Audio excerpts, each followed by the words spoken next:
Once known only from fossils and thought to be extinct, a living population of dawn redwoods was discovered in China in the early 1940s. Our trees were grown from seed collected in 1948. On side B are low conifers, with curtains of green needles that cascade to the ground. These are Sargent's weeping hemlocks, a variety of our native eastern hemlock, first discovered in New York in the middle of the 19th century. Our specimens are more than a century old. Right ahead is the Adam R. Rose and Peter R. McQuillan Horticulture Operations Center, the headquarters for the horticulture staff who care for the garden's trees and historic landscape. We are going to stop on the bridge up ahead, overlooking another scenic section of the Bronx River. As we approach the stop, you can't miss the Lillian and Amy Goldman stone mill on side B. The Lorillard family once used this mill to create snuff, a popular alternative to smoking tobacco. Yes, the stuff that made people sneeze. Built in 1840, it is a National Historic Landmark and a New York City landmark. If you follow the path past the stone mill, you can walk beneath a tall bridge that was featured in the opening credits of the New York-based classic, Sesame Street. At the end of the path, you will see the waterfall that helped to provide power to the Lorillard's mill. Before the arrival of European settlers, the Bronx River provided food and water for the Lenape people. Later, the river became a vital economic resource for colonial Americans. By the mid-1700s, its steady flow was furnishing hydropower to 12 mills. In the late 1700s, the Lorillards dammed the river to provide water power for the stone mill. On side A, you'll see a grassy triangle with an enormous black oak. It's almost 200 years old.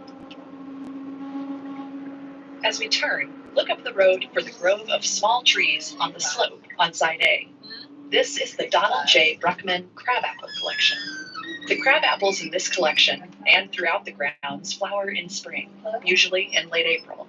And just beyond the crabapples is Daffodil Hill.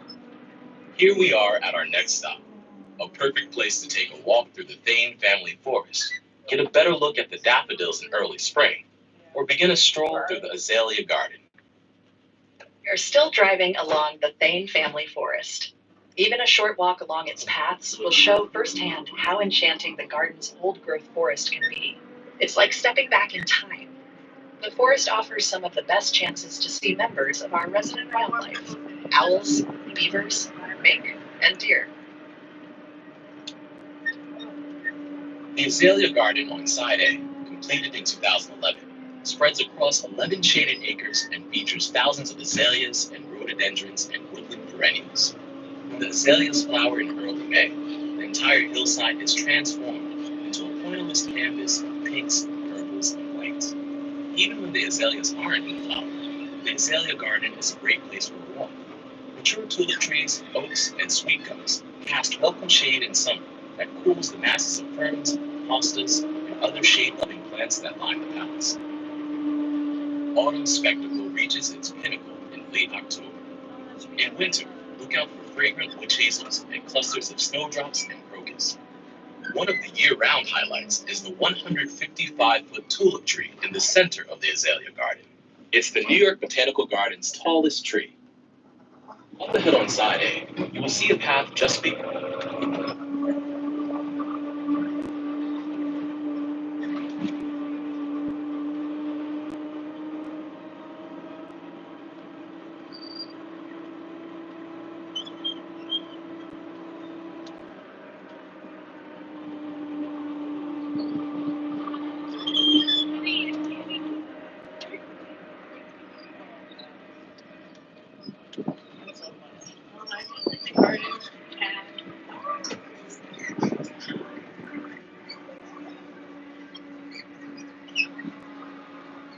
Back at the Leon Levy.